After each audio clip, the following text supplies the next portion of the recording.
ನಮಸ್ತೆ ಸ್ನೇಹಿತರೆ, ಸುನೀತಾಸ್ ಟೆರಕೋಟಾ ಚಾನೆಲ್ಗೆ ಎಲ್ಲರಿಗೂ ಸ್ವಾಗತ. ನಾವು ತುಂಬ ದಿನ ಯೂಸ್ ಮಾಡದೇ ಇರೋ ಟೆರಕೋಟಾ ಕ್ಲೇ ನಾವು ಸ್ವಲ್ಪ ಗಟ್ಟಿ ಆಗಿಬಿಟ್ಟಿರುತ್ತೆ. ಅದನ್ನು ವಾಪಸ್ ನಾವು ಹೇಗೆ ರಿಕವರ್ ಮಾಡೋದು ಅಂತ ತೋರಿಸ್ತಾ ಇದ್ದೀನಿ.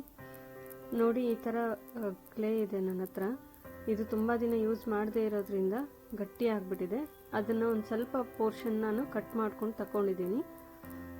ಅದನ್ನು ಕೈಯಿಂದ ಚೆನ್ನಾಗಿ ನಾವು ಎಷ್ಟು ಸಾಧ್ಯ ಆಗುತ್ತೋ ಅಷ್ಟು ನಾದ್ಕೊಳ್ಳೋಣ. ಈ ಥರ ಮಾಡಿಕೊಂಡು ಎಷ್ಟು ಸಾಧ್ಯ ಆಗುತ್ತೋ ಅಷ್ಟು ನಾವು ಕೈಯಿಂದ ಹಿಟ್ಟು ನಾದ್ತೀವಲ್ಲ, ನಾವು ಚಪಾತಿ ಹಿಟ್ಟು, ಆ ಥರ ಅದನ್ನು ನಾದ್ಕೊಳ್ಳೋಣ.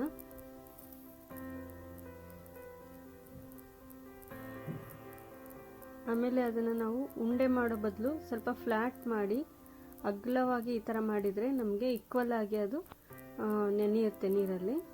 ಈ ಥರ ಒಂದು ಇದರಲ್ಲಿ ನೀರು ತಗೊಂಡು ಬುಟ್ಟಿಯಲ್ಲಿ ಅದನ್ನು ಡಿಪ್ ಮಾಡಿ ತೆಗೀರಿ.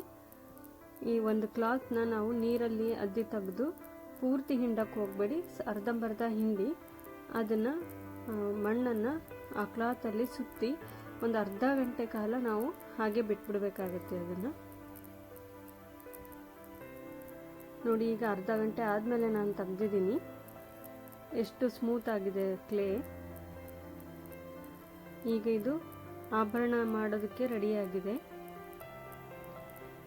ಈ ಪ್ರಯತ್ನ ಇಷ್ಟ ಆಗಿದ್ದರೆ ಸಬ್ಸ್ಕ್ರೈಬ್ ಮಾಡ್ಕೊಳ್ಳೋದನ್ನು ಮರಿಬೇಡಿ. Thank you.